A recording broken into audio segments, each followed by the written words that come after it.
Hello, everyone. We're getting very close to the Jupiter-Neptune conjunction, so I wanted to make another video zeroing in very deeply on what I feel are the core themes of this conjunction. Now, let's first appreciate we're still in the balsamic phase. The balsamic phase always carries with it a quality of introspection and wisdom. This is while we're ending a cycle. Jupiter is moving towards Neptune, so there's a culmination happening. It both says there is some sort of cycle completing itself. And whenever that happens, there's a sense of returning. There's a sense of winding down. Oftentimes, there's a lot of inspiration, a lot of clarity, a lot of deeper spiritual reflection. And there can also be an impending sense of something's going to change. Or maybe understanding or insight is just beyond my reach. This can also feel very confusing. It can also feel like if we're holding on to a particular version or dream of reality, really holding on to our convictions, as this conjunction gets closer and closer and closer, it can start to feel like reality is confusing us, because a big part of this conjunction is to actually create some space to learn, to not have all the answers, to not have such a strong conviction and certainty as to what is and what has to be. So confusion is a natural result when the mind attempts to dictate the nature of reality, the conditions, the hows, what's, where, whens, and how of all things. I think I said how twice. That's what happens, confusion. Confusion's a gift because confusion points us back to the reality of our own efforts to control and dictate. This transit has a profound opportunity to reveal much greater insight.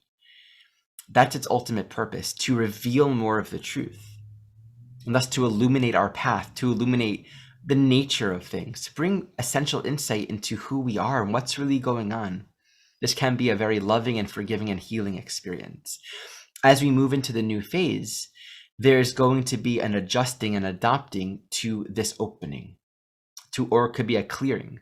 So what I want to do is speak to the essence of this conjunction. And I have created a little outline that I'm going to share with you all so we can all follow along.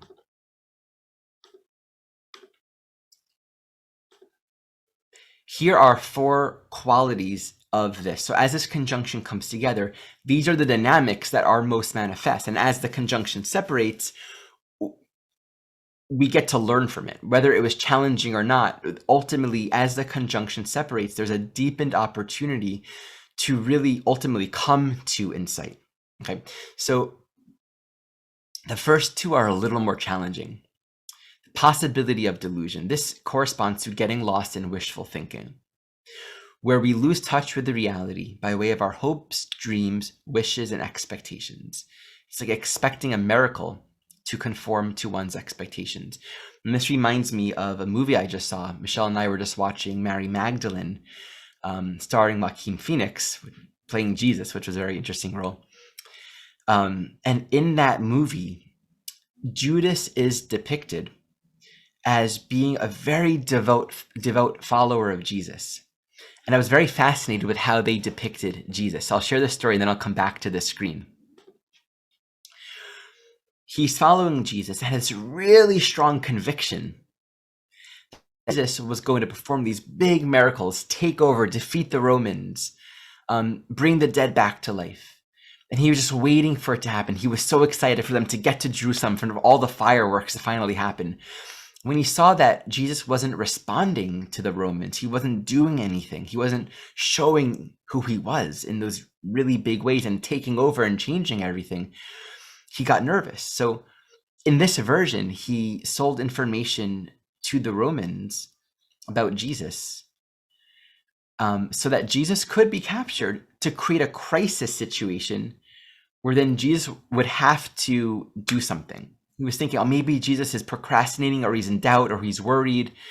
I need to create a situation where he'll just be instigated to perform the miracle. He did that, and then Jesus was killed. This was profoundly disillusioning, but this is an example where Jupiter Neptune can blow up, make us deeply aware in perhaps traumatizing ways where we've displaced meaning. The results of that can actually be very scary. In the movie, Judas committed suicide.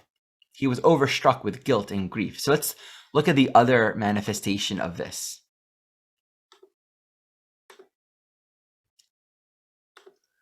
Disillusionment and loss. Things not being what we thought. There can be a total loss of meaning and direction. I thought this was going to happen. I thought if I'm a good person, this would happen. Or if I prayed, this would be the result. It can reveal where meaning has been displaced, potential for insight. Like once we understand that, like, oh, I did this. I set expectation and placed meaning where there was none. I don't know the truth. There's an opportunity for insight in that. The disillusionment and loss can actually serve as an exaggeration of existing dynamics, external or in our thought, that really reveals where the delusions were.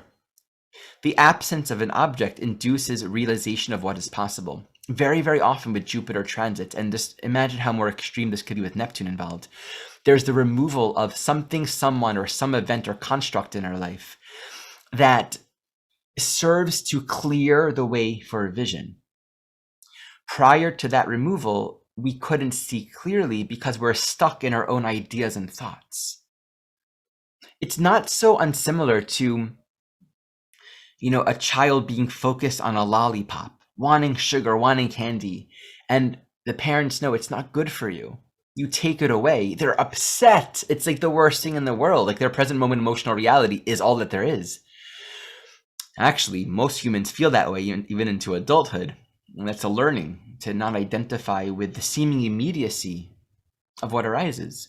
But for a baby, imagine that archetype. It is utterly devastating. But you feel it. It passes. And suddenly what opens up is everything else, like mommy and daddy, dinner, toys, the living room. Life reveals what's always been there, but we can't see it when we're so object focused. So very often there's a loss, something simply removed so we can see.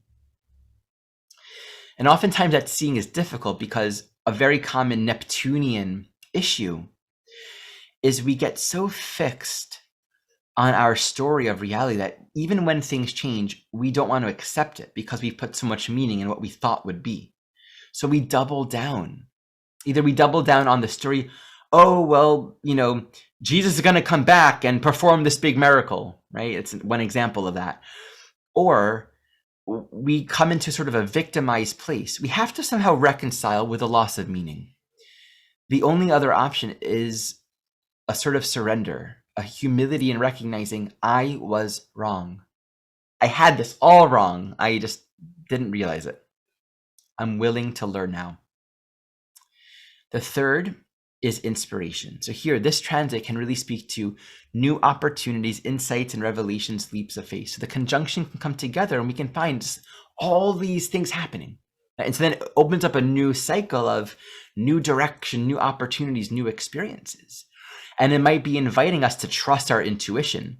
I mean, Jupiter is, I feel lucky, intuition. I'm going to go for something. We're just sensing an intuitive direction of the cosmos. We're guided. And then Neptune is the will of oneness. Neptune is the truth. It's what's always true everywhere, no matter what. And it holds awareness of all of itself, of all of reality. So there's a way in which we are each playing a part.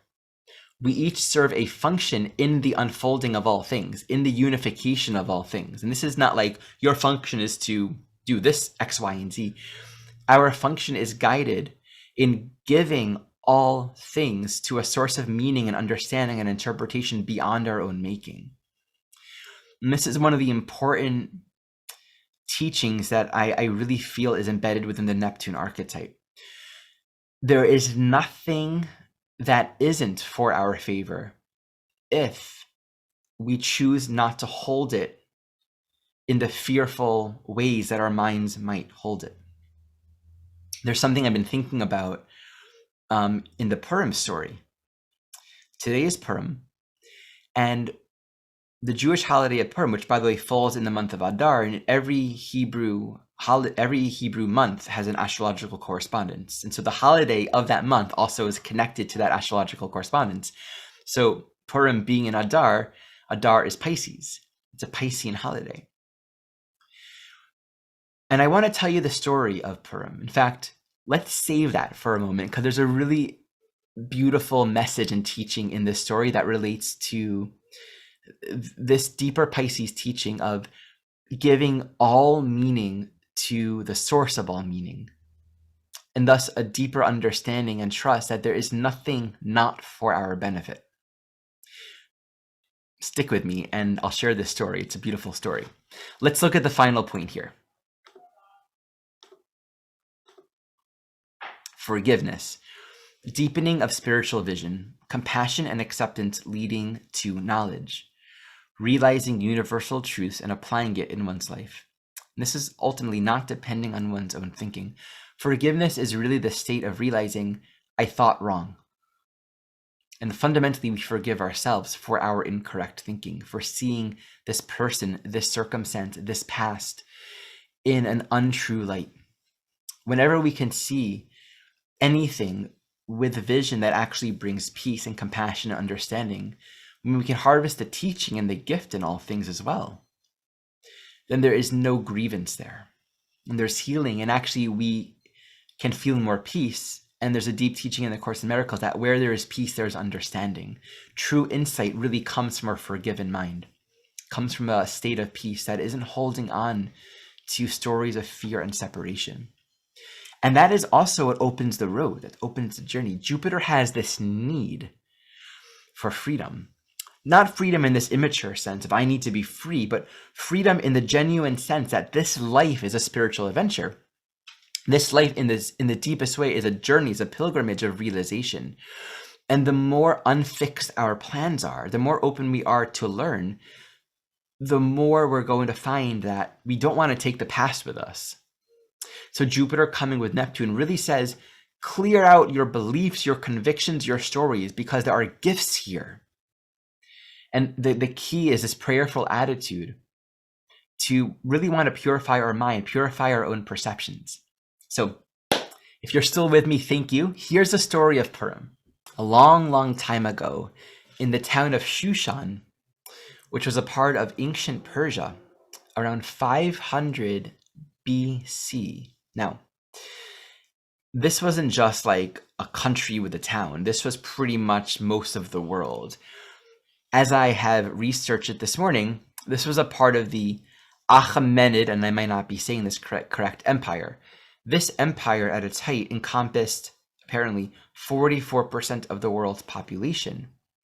Geographically, it was huge. Apparently, it was the largest empire historically that we know that ever existed on the earth. So we're looking at a big part of the world, especially at that time. Obviously, we're not looking at certain continents. And this was after the first Jewish exile. So Jews are actually scattered in all kinds of places. At that time, there was a king, King Ahasuerus. And this king had a party. And he wanted Vashti to come and dance. And some people say dance naked and reveal herself, but she didn't want to. So she ordered her out. I think she had him killed. He had her killed. And then he wanted a new wife. He wanted a new queen.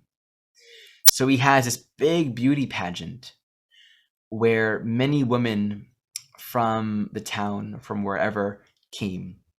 And there's this man named Mordechai. Mordechai is sort of the protagonist of the story. He's the wise archetype. He was fathering his niece, whose name was Hadassah, which I think means beauty. He told Hadassah, go, see if you can become a queen, but don't tell him that you're Jewish. Hide your identity. So she became Esther. Now, Esther comes from the Hebrew word lahastir, which is to hide. And it's interesting, too, I was reading that there also is the perspective that Esther is Ishtar, which would make sense at that time as well, which is also connected to Venus, which is also beauty, right? But from a Hebrew perspective, Esther means hidden. Okay, so she changes her name, and she actually is chosen to become the new queen. We don't know why she's queen. We don't know. Maybe even Mordechai didn't even know, but this was the guidance. Do this, go there. And how often do we see events and circumstances unfolding? We don't know the plan. We don't know the greater unfolding, but we're all a part of it. Now, there's a point where Mordechai overheard two people plotting to kill the king. He gets word to the king that these two people are plotting to kill him. The king is grateful, kills those two guys, and says, "Who is this man that saved my life?" Mordechai. Okay, I write that down in the book of deeds, and I keep that there. Now, at some point, Haman is elected, or not elected, hired. I'm not sure what the right word was. Appointed as prime minister by the king. Haman was a very narcissistic man. He wanted everyone to bow down to him. There came a point where Mordechai was around him, and Mordechai refused to bow down to Haman. Haman was outraged. So Haman goes to the king and says, "This Jew, Mordechai, wouldn't bow down to me. I want all the Jews killed." And so Achashverosh is like, "Yeah, man, if he's not going to bow down to you, sure, I'll do that. That's horrible. You should get that bowing down." And so Haman just needed to find the right date. So in the story, he did a pour. Pour is lottery, and the story of Purim, the holiday Purim, means lottery. So it's very interesting that the name of this holiday is lottery. And it's not just like a lottery where you throw some balls, and this is divination. Right? When you hear him doing a lottery, this is a form of divination. His intention was to find the most auspicious date to kill the Jews. He wanted this to work. Now, we do this in astrology all the time, not that specific event. We do event planning according to the astrological timings all the time, right? When's the best day to sign this contract, to get married? It's a very easy thing to do. We can look at the astrological archetypes, the correspondences. Venus is trining Jupiter. Okay, it's great for financial stuff, right? Mars is on your ascendant. This might be a great day to wage war, right? Whatever our agenda or intention is, the astrological energies will speak to kind of just what's unfolding, what's cyclically unfolding. So he did that. Right? We can say in a modern twist of the story, he saw an electional astrologer or a timing astrologer and got a reading and said, "Oh, this is a great date for those plans that you have." You can also pull a tarot. You can work with all kinds of forms of divination, and it will give you insight. And this is a very important part of the story and a very important part of this teaching that I'm wanting to bring forward. And we'll come full circle again to what I was speaking about earlier when it comes to the insights and the revelations in the ways that we can start to see that reality is always for our benefit. There's a particular teaching in applying that in situations that really do feel quite grim and not good for us. So what happens? This decree is made. Interestingly enough, the day and the month that was chosen was the 14th day of Adar. And that was almost a whole year from where they were. So the word gets out, and in about 11 months or so from then, or a little more than that, all the Jews were going to be killed. The decree was basically on the 14th day of Adar, everyone has permission to go and attack the Jews. So this is devastating, and Esther is devastated, and Mordechai says, "Esther, go and talk to the king." "I can't talk to the king. If you go uninvited to the king, you can get killed." So Esther fasts for 3 days. And she invites the Jews of the town of Shushan to fast as well. And these 3 days of fasting were, imagine, very grave. I don't know if this is a real story, by the way, but take the story as it is. Imagine what that would be like to be on the cusp of about to, speak to the king to possibly change this edict. And there's this immense weight of responsibility, this immense grief, how prayerful, how deep that must be. And Esther goes to the king, and the king had this old experience where this Jew Mordechai saved his life. So the queen reveals who she is, and the king takes favor. So, "Oh yes, I want to help you." Now, the king wasn't able to reverse a decree that was already made, but he was able to make a new one. He said, "Okay, on that day, the 14th of Adar, all the Jews can defend themselves." And so as the story unfolds, that day comes along that next year, And it took one day for all the Jews to defend themselves. In the town of Shushan or in Jerusalem, in some other town, it took 2 days. But it was a miracle. The Jews were saved. There's a continuance of the Jewish people, and everything worked out. Things were going really bad. In the end, Haman and his 10 sons were hung, and Mordechai gets promoted. It's like a wonderful situation. And again, it's one of those situations where the Jews were almost killed, and in the end, they're saved and they rise to prominence. The pshat, meaning the surface layer meaning of that story, is just that. Yay, we're still going. We can't be destroyed. Let's eat. Let's celebrate. In that story, everyone sent matanot l'avionim. They sent gifts to each other. They celebrated. And we do that today. There's a tradition to send gifts to one another. But there's a deeper spiritual teaching that I want to speak to now. And I want to read some notes that I made on this a little bit earlier.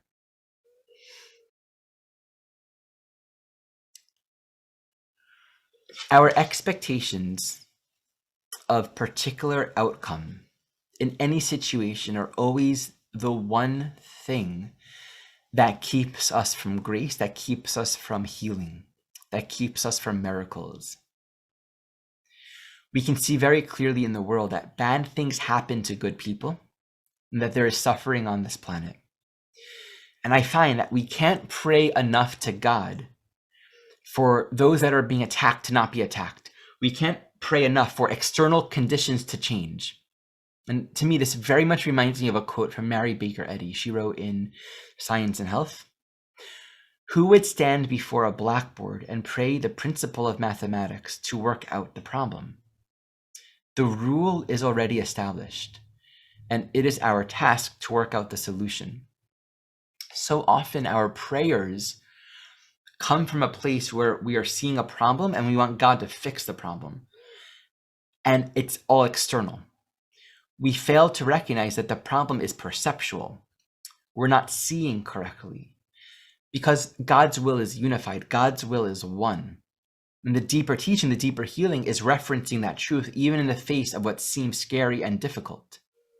If God's will is one, if truth is unified, if the will of love is always towards itself, then the idea of suffering makes no sense at all. And then the idea of something bad happening to me is incongruent with who I know God to be, with what I know reality to fundamentally be. And this is not about putting on rose-colored glasses and be like, everything's okay, because we know that it's not. We know that we suffer, we feel pain, we experience fear. This is a part of our experience. So what I'm pointing to is how we are in relationship to our suffering, to the pains, to the problems of our life, of the world. To seek a solution to what we see as a problem is where we often find ourselves falling short of salvation. It doesn't work, and there's no meaning. Or I tried, and as good as I am, as well-intended, as good of a person that I am, I still can't pray enough, do good enough for things to change.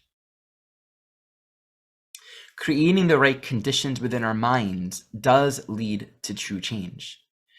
The miracle of Purim proceeded only after the Jews and Esther fasting for 3 days. There is an immense ground for inner looking, silence, and self-reflection. Fasting isn't just a mere suffer now to atone for my sin. That's a very common perception of fasting, as if God was transactional. The greater power in teaching of fasting, which to me, I really feel is at the heart of the fasting practice within the Jewish tradition, which is a very big part of the tradition, is to go within, take self-inventory, getting quiet and accessing a greater depth of emotion and presence that is otherwise lost in the busy mental activity of our day-to-day lives. Fasting is meant to inspire teshuvah, which is translated as repentance, but it really means returning. It's a very beautiful, it's one of my favorite words. When we want God's help, we learn to create the ground within ourselves for truth to abide. We quiet our insistence of what is and how things should be.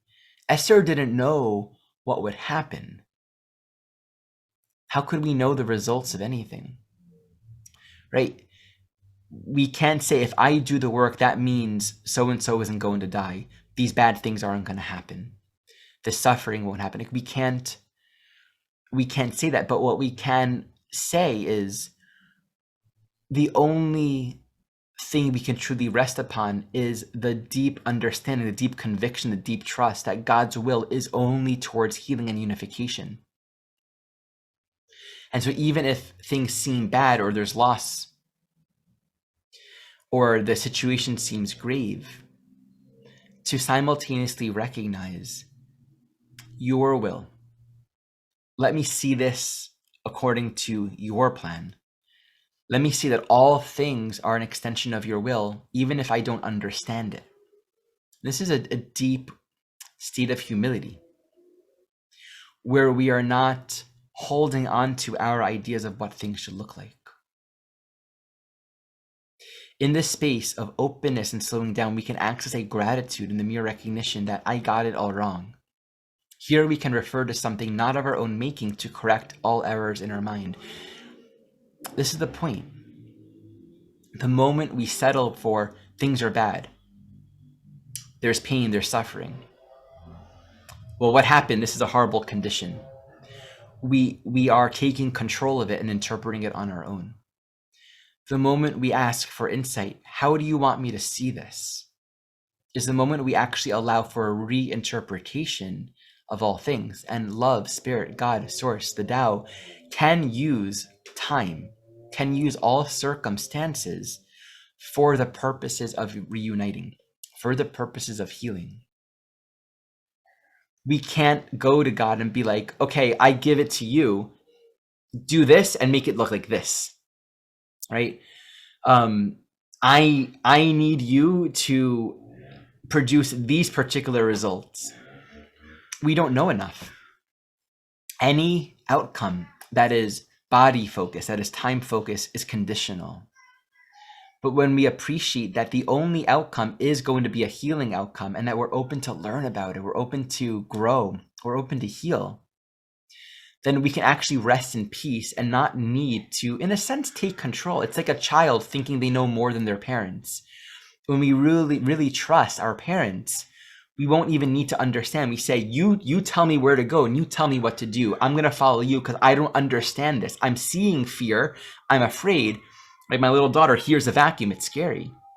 The parent has to say, it's okay. I'll hold you. This is not scary. It's just a vacuum. In fact, this noise feels scary, but it's cleaning the floor. This is a really good thing. And to me, this is the true teaching of Purim.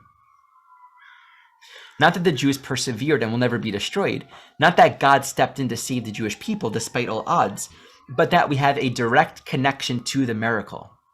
Truth uses everything for its purpose. Thus, and this is where I come back to the idea of that divination, finding that auspicious state, that lottery. There's no transit, no experience that cannot be reinterpreted and used by spirit for the sake of unification. This is where we come to the idea of, okay, here's a good day for this, or here's a really difficult transit, something to fear, something to be afraid of. There is no such thing as a bad day. There's no such thing as a bad transit. Yes, there are difficult days and difficult emotions, and I'm a human, you're human. I understand that part. And I'm pointing to the deeper spiritual teachings that we can practice in our lives. We can give every experience to a source of knowing, of oneness that is beyond our own limited understanding. So the beauty and the miracle of Purim is this auspicious state that is so perfect for killing the Jewish people. In going inside, in turning towards God, it allowed Esther to become a conduit of miracles. And what otherwise seemed scary actually ended up becoming a point of miracles, where actually it ended up resulting in the Jewish people gaining more prominence. And if we see all of this as a miracle, the very places of fear, the places that feel the most scary, when we give it to God, when we give it to Source for reinterpretation, to use ourself in all circumstances for healing, which is synonymous with the humility of recognizing, I don't know how to think of this. I don't know what to do. So all I can do is work on my mind, work on forgiveness.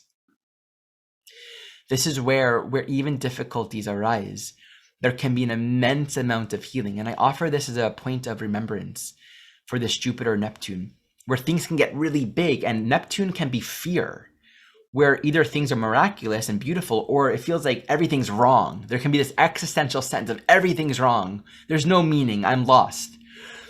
These are the very places where we can actually go within and turn to something greater than ourselves to show us how to think of all things and to guide the way. Okay, my friends, thank you so much for watching, and happy Purim.